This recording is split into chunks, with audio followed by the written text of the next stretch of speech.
ang layunin niya ay proteksyonan lang po ang kanyang mga financer at mga nasa likod ng black propaganda na ito.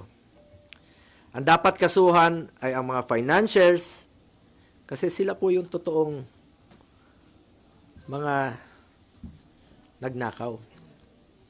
Hindi po ako magnanakaw. Hindi po ako kontraktor. Senador po ako na nagsiservisyo lang po sa ating mga kababayang Pilipino. At may delikadesa po ako. Yung prinsipyo po ko po sa buhay, yan lang po ang pwede kong pangalagaan sa ngayon. Pangalan ko po at hindi ko sasayangin yan.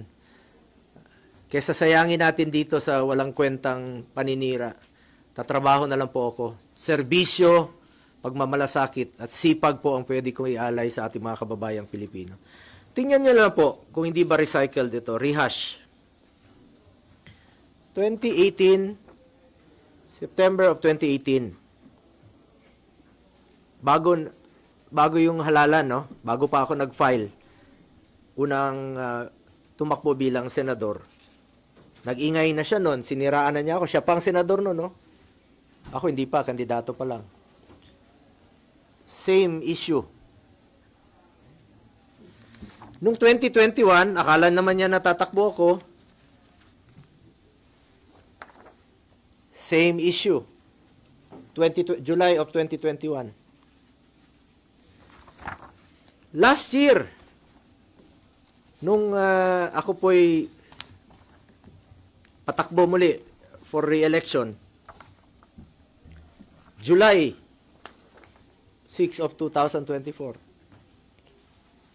Same issue. Same. Yung suot niya, ngayon, ay araw na ito. Ito, July of 2024, last year po ito. Yung suot niyang polo, pareho pa rin ng kulay ng suot niya ngayon. Rehash pa rin, pati polo niya, rehash pa rin. Ginamit muli. Yun pa rin ang ginamit niyang paninira sa akin. Para siya ang pumuti. Polo na nga siya ng puti para pumuti kunwari.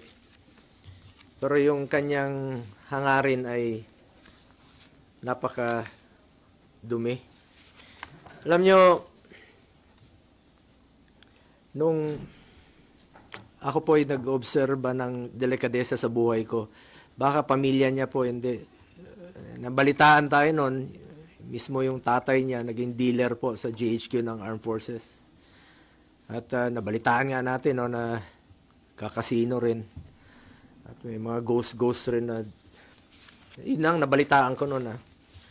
So, sana naman tingnan mo ng mabuti kung sino yung walang delikadesa sa atin.